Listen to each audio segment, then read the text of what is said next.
The Moons of Mars by Dean Evans. Narrated by William Skye.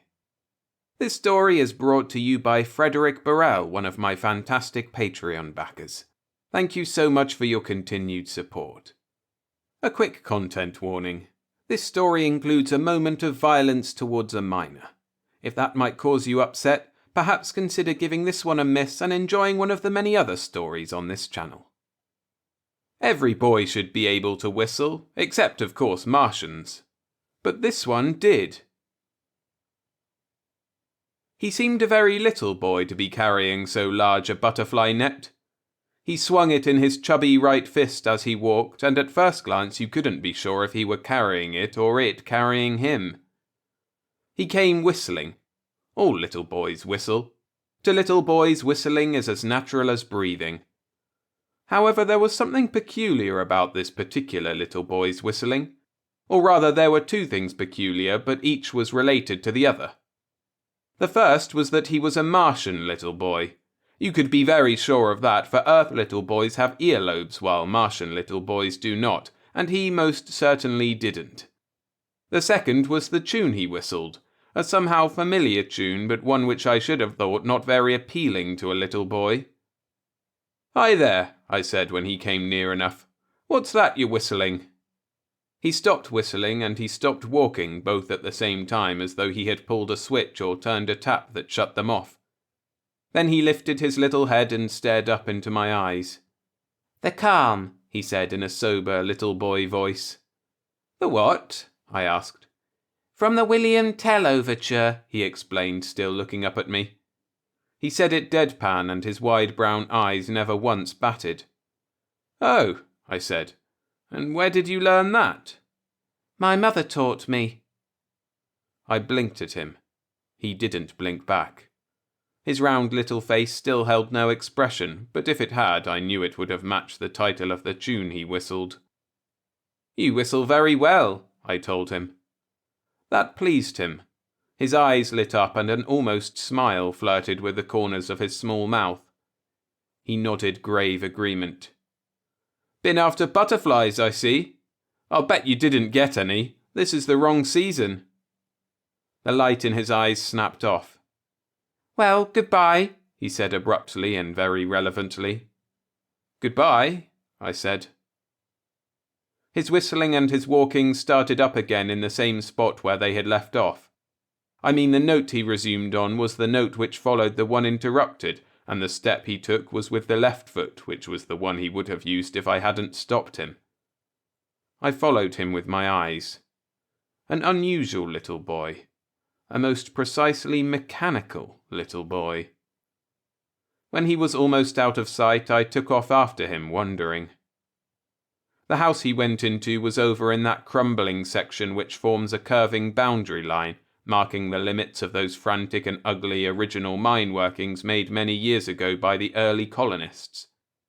It seems that someone had told someone who had told someone else that here, a mere 20 feet beneath the surface, was a vein as wide as a house and as long as a fisherman's alibi, of pure, mind you, gold. Back in those days, to be a colonist meant to be a rugged individual, and to be a rugged individual meant to not give a damn one way or another. And to not give a damn one way or another meant to make one hell of a mess on the placid face of Mars. There had not been any gold found, of course, and now, for the most part, the mining shacks so hastily thrown up were only fever scars of a sickness long gone and little remembered. A few of the houses were still occupied, like the one into which the Martian boy had just disappeared. So his mother had taught him the William Tell overture, had she? That tickling thought made me chuckle as I stood before the ramshackle building. And then, suddenly, I stopped chuckling and began to think, instead, of something quite astonishing. How had it been possible for her to teach, and for him to whistle? All Martians are as tone-deaf as a bucket of lead.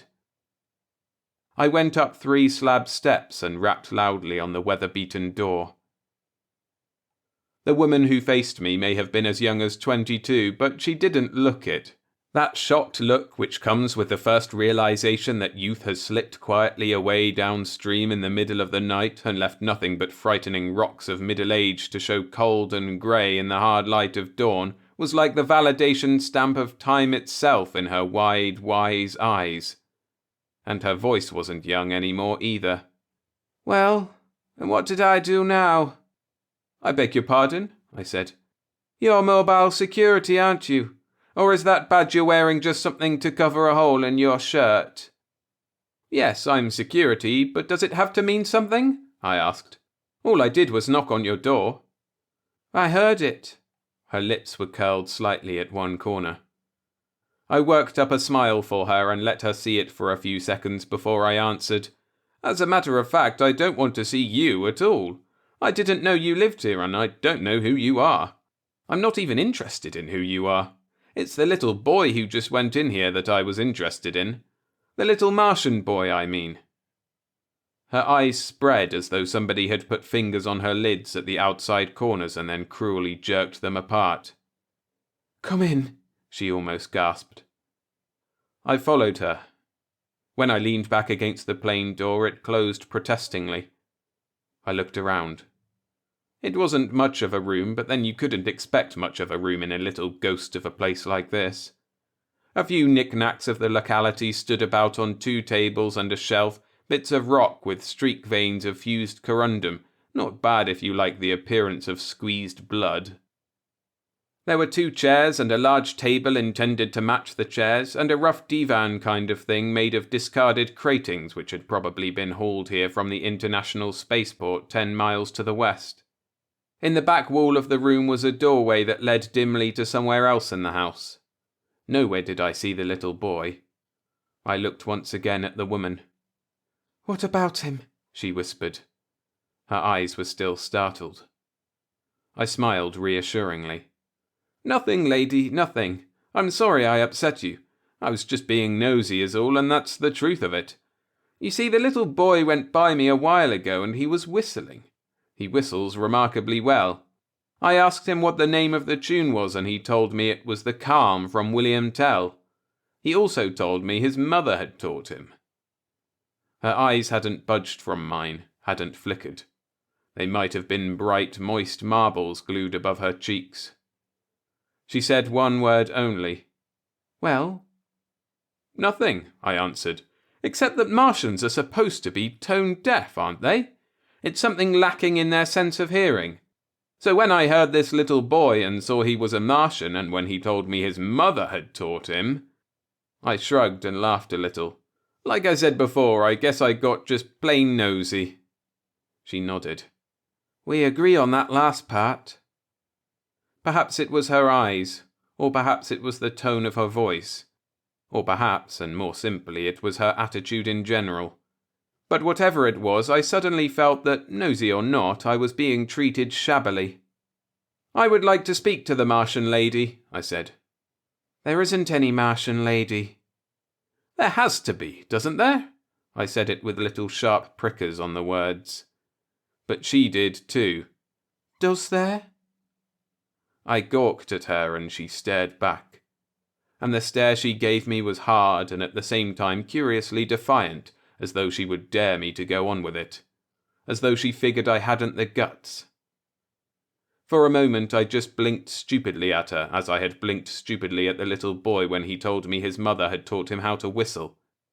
And then, after what seemed to me a very long while, I slowly tumbled to what she meant. Her eyes were telling me that the little Martian boy wasn't a little Martian boy at all, that he was crossbreed, a little chap who had a Martian father and a human, Earthwoman mother. It was a startling thought, for there just aren't any such mixed marriages. Or at least I had thought there weren't. Physically, spiritually, mentally, or by any other standard you can think of, compared to a human male, the Martian isn't anything you'd want around the house. I finally said, "So that is why he is able to whistle." She didn't answer. Even before I spoke, her eyes had seen the correct guess, which had probably flashed naked and astounded in my own eyes. And then she swallowed with a laboured breath that went trembling down inside her. "There isn't anything to be ashamed of," I said gently. Back on Earth there's a lot of mixtures, you know. Some people even claim there's no such thing as a pure race. I don't know, but I guess we all started somewhere and intermarried plenty since. She nodded. Somehow her eyes didn't look defiant anymore. Where's his father? I asked. He's dead. I'm sorry. Are you all right? I mean, do you get along okay and everything now that... I stopped. I wanted to ask her if she was starving by slow degrees and needed help. Lord knows the careworn look about her didn't show it was luxurious living she was doing, at least not lately. Look, I said suddenly, would you like to go home to Earth? I could fix... But that was the wrong approach. Her eyes snapped and her shoulders stiffened angrily, and the words that ripped out of her mouth were not coated with honey. Get the hell out of here, you fool! I blinked again. When the flame in her eyes suddenly seemed to grow even hotter, I turned on my heel and went to the door. I opened it, went out on the top slab step. I turned back to close the door and looked straight into her eyes. She was crying, but that didn't mean exactly what it looked like it might mean. Her right hand had the door edge gripped tightly and she was swinging it with all the strength she possessed. And while I still stared, the door slammed savagely into the casing with a shock that jarred the slab under my feet, and flying splinters from the rotten woodwork stung my flinching cheeks. I shrugged and turned around and went down the steps. And that is the way it goes, I muttered disgustedly to myself. Thinking to be helpful with the firewood problem, you give a woman a nice sharp axe and she immediately puts it to use, on you. I looked up just in time to avoid running into a spread-legged man who was standing motionless directly in the middle of the sand path in front of the door. His hands were on his hips and there was something in his eyes which might have been a leer. "Pulled a howler in there, eh, mate?" he said. He chuckled hoarsely in his throat. "Not being exactly deaf, I heard the tail end of it." His chuckle was a lewd thing, a thing usually reserved, if it ever was reserved at all, for the men's rooms of some of the lower-class dives. And then he stopped chuckling and frowned instead and said complainingly, "Regular little spitfire, ain't she? I ask you now, wouldn't you think a gal which had got herself in a little jam, so to speak, would be more reasonable?" His words chopped short and he almost choked on the final unuttered syllable. His glance had dropped to my badge, and the look on his face was one of startled surprise.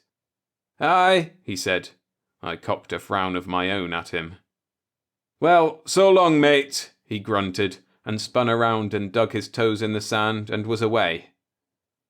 I stood there staring at his rapidly disappearing form for a few moments, and then looked back once more at the house. A tattered cotton curtain was just swinging to in the dirty sand-blown window. That seemed to mean the woman had been watching. I sighed, shrugged again, and went away myself. When I got back to security headquarters, I went to the file and began to rifle through pictures. I didn't find the woman, but I did find the man. He was a killer named Harry Smythe.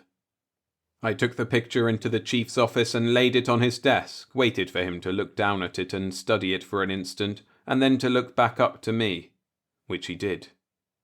"So?" he said. "Wanted, isn't he?" He nodded. "But a lot of good that'll do. He's holed up somewhere back on Earth." "No," I said. "He's right here. I just saw him." "What?" He nearly leaped out of his chair. "I didn't know who he was at first," I said. "It wasn't until I looked in the files." He cut me off. His hand darted into his desk drawer and pulled out an authority card. He shoved the card at me. He growled, "Kill or capture. I'm not especially fussy which. Just get him." I nodded and took the card. As I left the office, I was thinking of something which struck me as somewhat more than odd. I had idly listened to a little half-breed Martian boy whistling part of the William Tell overture, and it had led me to a wanted killer named Harry Smythe. Understandably, Mr. Smythe did not produce himself on a silver platter. I spent the remainder of the afternoon trying to get a lead on him and got nowhere. If he was hiding in any of the places I went to, then he was doing it with mirrors, for on Mars an authority card is the big stick than which there is no bigger. Not solely is it a warrant, it is a commandeer of help from anyone to whom it is presented, and wherever I showed it I got respect. I got instant attention. I got even more, those wraith-like tremblings in the darker corners of saloons, those corners where light never seems quite to penetrate. You don't look into those. Not if you're anything more than a ghoul, you don't. Not finding him wasn't especially alarming. What was alarming, though, was not finding the Earthwoman and her little half-breed Martian son when I went back to the tumble-down shack where they lived. It was empty. She had moved fast. She hadn't even left me a note saying goodbye. That night I went into the Great Northern Desert to the Harimheb Reservation where the Martians still tried to act like Martians. It was festival night, and when I got there they were doing the dance to the 2 moons. At times like this you want to leave the Martians alone. With that thought in mind, I pinned my authority card to my lapel directly above my badge and went through the gates. The huge circle fire was burning and the dance was in progress. Briefly, this can be described as something like the ceremonial dances put on centuries ago by the ancient Aborigines of North America. There was one important exception, however. Instead of a central fire, the Martians dig a huge circular trench and fill it with dried roots of the bellu tree and set fire to it. Being pitch-like, the gnarled fragments burn for hours. Inside this ring sit the spectators, and in the exact centre are the dancers. For music they use the drums. The dancers were both men and women, and they were as naked as Martians can get, but their dance was a thing of grace and loveliness. For an instant, before anyone observed me, I stood motionless and watched the sinuously undulating movements, and I thought, as I have often thought before, that this is one thing the Martians can still do beautifully. Which, in a sad sort of way, is a commentary on the way things have gone since the first rocket-blasting ship set down on these purple sands. I felt the knife dig my spine. Carefully I turned around and pointed my index finger to my badge and card. Bared teeth glittered at me in the flickering light, and then the knife disappeared as quickly as it had come. "Wahank," I said. "The chief. Take me to him." The Martian turned, went away from the half-light of the circle. He led me some yards off to the north to a swooping tent. Then he stopped, pointed. "Wahank," he said. I watched him slip away. Wahank is an old Martian. I don't think any Martian before him has ever lived so long, and doubtless none after him will either.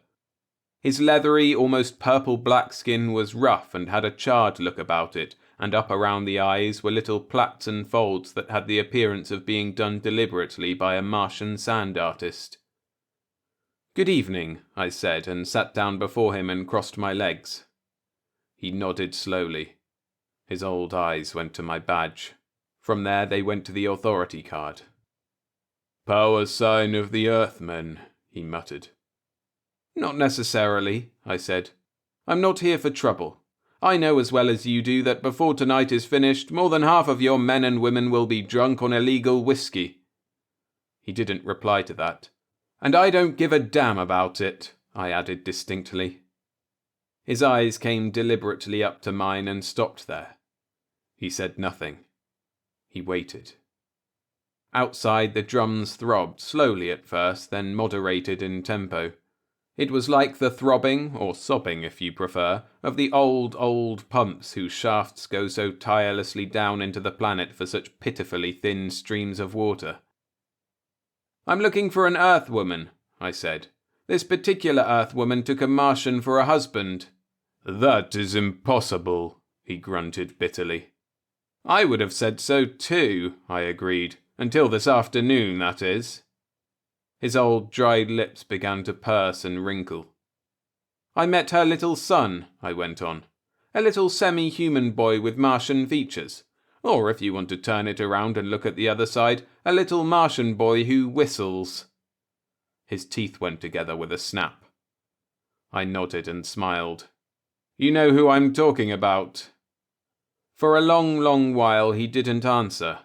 His eyes remained unblinking on mine, and if earlier in the day I had thought the little boy's face was expressionless, then I didn't completely appreciate the meaning of that word. Wahank's face was more than expressionless. It was simply blank. "They disappeared from the shack they were living in," I said. "They went in a hurry, a very great hurry." That one he didn't answer either. "I would like to know where she is." "Why?" His whisper was brittle. "She's not in trouble," I told him quickly. "She's not wanted, nor her child either. It's just that I have to talk to her." "Why?" I pulled out the file photo of Harry Smythe and handed it across to him. His wrinkled hand took it, pinched it, held it up close to a lamp hanging down from one of the ridge poles. His eyes squinted at it for a long moment before he handed it back. "I have never seen this Earthman," he said. "All right," I answered. "There wasn't anything that made me think you had. The point is that he knows the woman. It follows naturally that she might know him." "This one is wanted?" His old broken tones went up slightly on the last word. I nodded. "For murder." "Murder," he spat the word. "But not for the murder of a Martian, eh? Martians are not that important anymore." His old eyes hated me with an intensity I didn't relish. "You said that, old man, not I." A little time went by. The drums began to beat faster. They were rolling out a lively tempo now, a tempo you could put music to. He said at last, "I do not know where the woman is, nor the child." He looked me straight in the eyes when he said it, and almost before the words were out of his mouth, they were whipped in again on a drawn-back, great sucking breath. For somewhere outside, somewhere near that dancing circle, in perfect time with the lively beat of the drums, somebody was whistling. It was a clear, clean sound, a merry, bright, happy sound, as sharp and as precise as the thrust of a razor through a piece of soft yellow cheese. "In your teeth, Wahank! Right in your teeth!" He only looked at me for another dull instant, and then his eyes slowly closed and his hands folded together in his lap. Being caught in a lie only bores a Martian. I got up and went out of the tent. The woman never heard me approach. Her eyes were toward the flaming circle and the dancers within, and too, I suppose, to her small son who was somewhere in that circle with them whistling. She leaned against the bole of a bellu tree with her arms down and slightly curled backward around it. "That's considered bad luck," I said. Her head jerked around with my words, reflected flames from the circle fire still flickering in her eyes. "That's a bellu tree," I said. "Embracing it like that is like looking for a ladder to walk under. Or didn't you know?" "Would it make any difference?" She spoke softly, but the words came to me above the drums and the shouts of the dancers. "How much bad luck can you have in one lifetime, anyway?" I ignored that. "Why did you pull out of that shack? I told you you had nothing to fear from me." She didn't answer.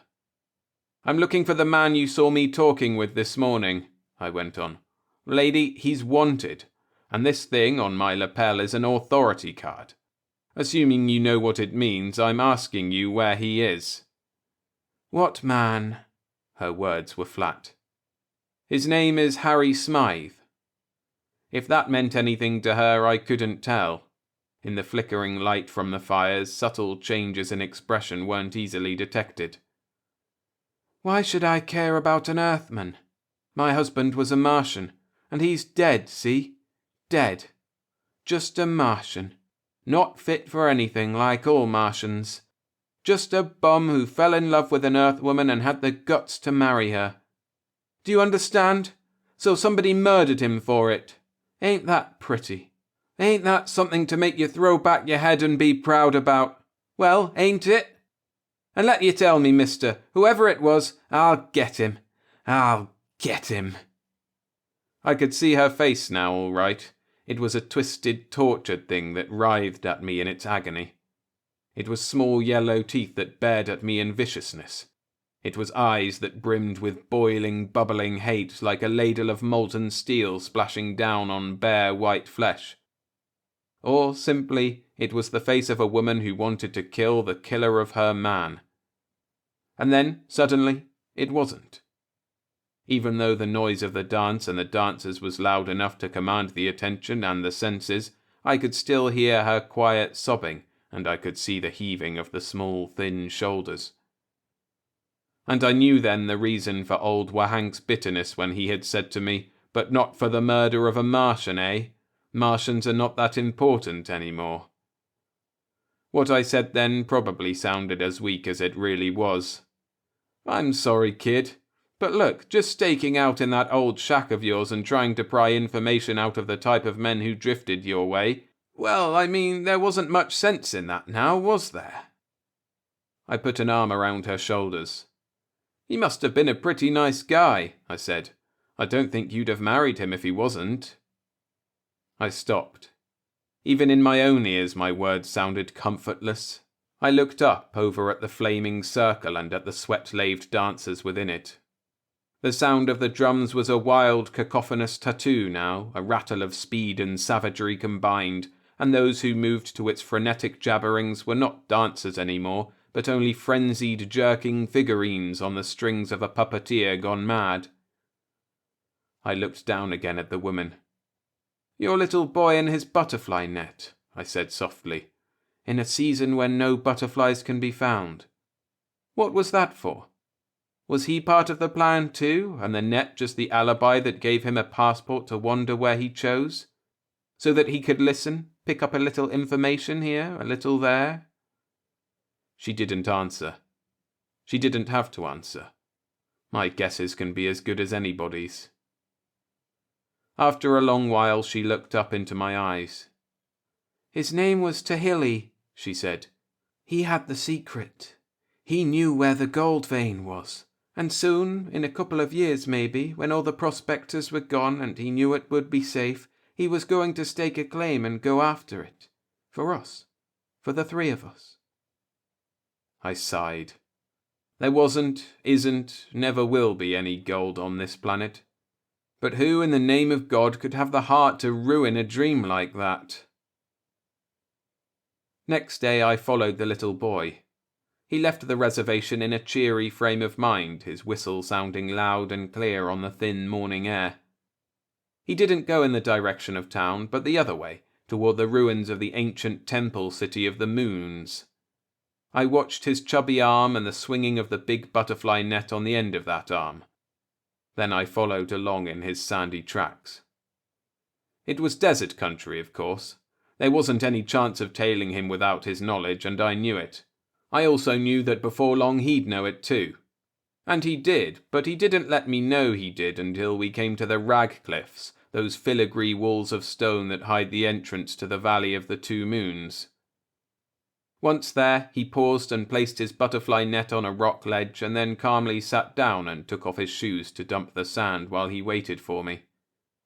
"Well," I said, "good morning." He looked up at me. He nodded politely. Then he put on his shoes again and got to his feet. "You've been following me," he said, and his brown eyes stared accusingly into mine. "I have?" "That isn't an honourable thing to do," he said very gravely. "A gentleman doesn't do that to another gentleman." I didn't smile. "And what would you have me do about it?" "Stop following me, of course, sir." "Very well," I said. "I won't follow you any more. Will that be satisfactory?" "Quite, sir." Without another word, he picked up his butterfly net and disappeared along a path that led through a rock crevice. Only then did I allow myself to grin. It was a sad and pitying and affectionate kind of grin. I sat down and did with my shoes as he had done. There wasn't any hurry. I knew where he was going. There could only be one place, of course, the city of Deimos and Phobos. Other than that, he had no choice. And I thought I knew the reason for his going. Several times in the past there have been men who, bitten with the fever of an idea that somewhere on this red planet there must be gold, have done prospecting among the ruins of the old temples. He had probably heard that there were men there now, and he was carrying out, with the thoroughness of his precise little mind, the job he had set himself of finding the killer of his daddy. I took a shortcut over the rag cliffs and went down a winding, sand-worn path. The temple stones stood out barren and dry-looking, like breastbones from the desiccated carcass of an animal. For a moment I stopped and stared down at the ruins. I didn't see the boy. He was somewhere down there, though, still swinging his butterfly net and probably still whistling. I started up once more. And then I heard it, a shrill blast of sound in an octave of urgency, a whistle, sure, but a warning one. I stopped in my tracks from the shock of it. Yes, I knew from whom it had come all right, but I didn't know why. And then the whistle broke off short. One instant it was in the air, shrieking with a message. The next it was gone. But it left tailings like the echo of a death cry slowly floating back over the dead body of the creature that uttered it. I dropped behind a fragment of the rag cliff. A shot barked out angrily. Splinters of the rock crazed the morning air. The little boy screamed, just once. I waited. There was a long silence after that. Then, finally, I took off my hat and threw it out into the valley. The gun roared once more. This time I placed it a little to the left below me. I took careful sighting on the hand that held that gun, and I didn't miss it.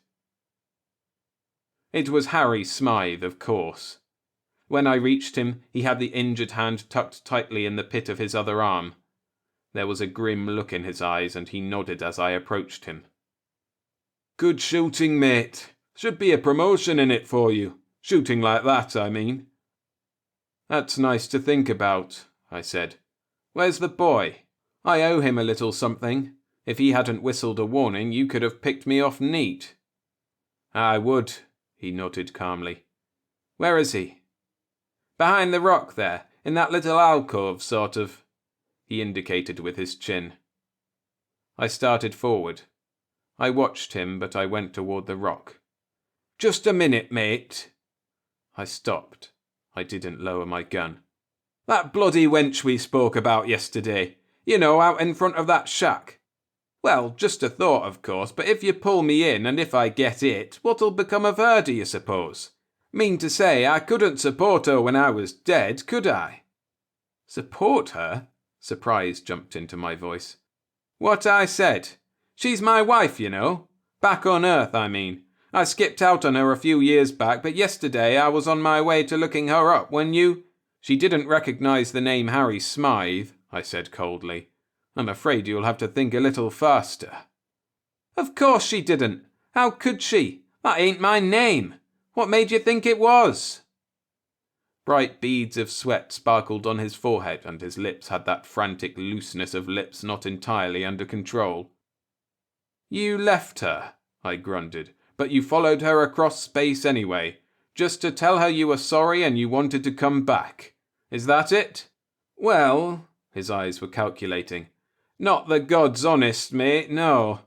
I didn't know she was here, not at first. But there was this spider, see? This Martian.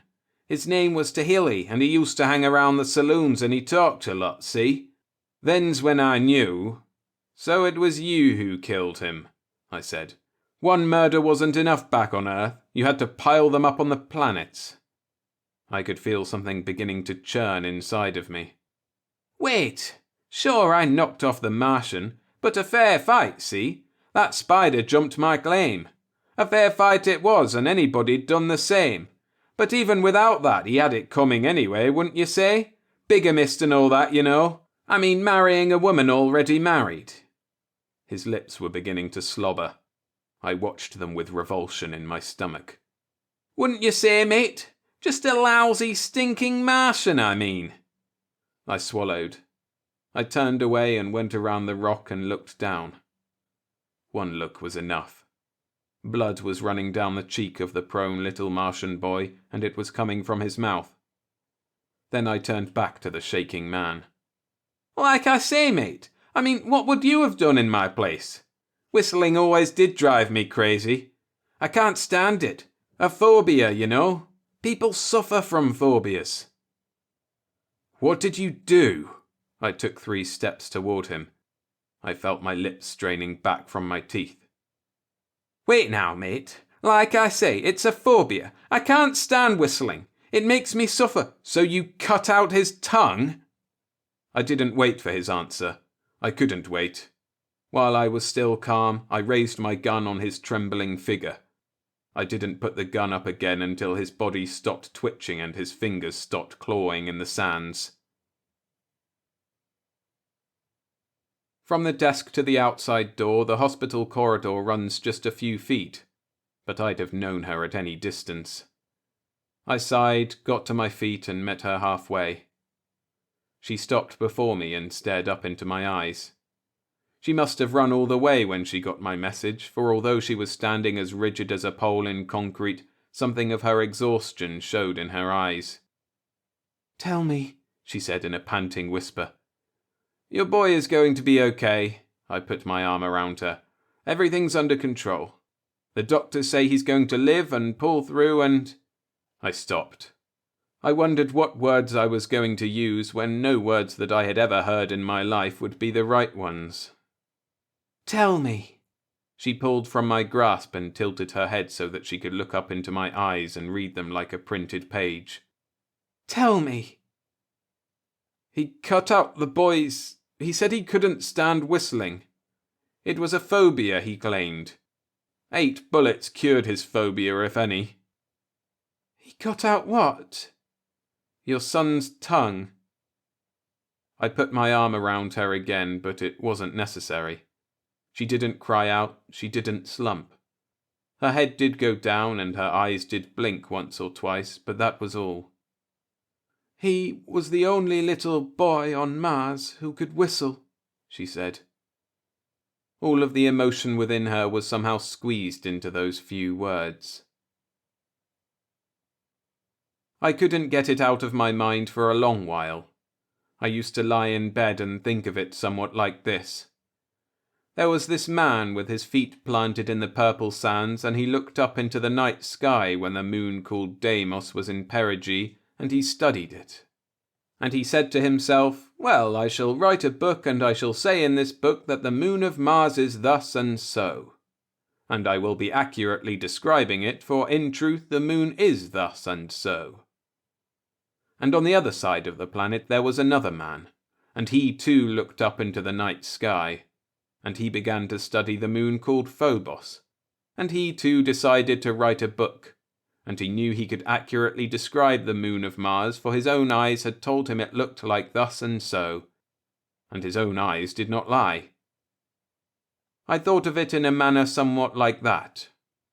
I could tell the woman that Harry Smythe, her first husband, was the man who had killed Tahili, the Martian she loved. I could tell her Smythe had killed him in a fair fight because the Martian had tried to jump a claim. And her heart would be set to rest, for she would know that the whole thing was erased and done with at last. Or, on the other hand, I could do what I eventually did do. I could tell her absolutely nothing, in the knowledge that that way she would at least have the strength of hate with which to sustain herself through the years of her life. The strength of her hate against this man, whoever he might be, plus the chill joy of anticipating the day, maybe not tomorrow, but some day, when, like the dream of finding gold on Mars, she'd finally track him down and kill him. I couldn't leave her without a reason for living. Her man was dead, and her son would never whistle again. She had to have something to live for, didn't she?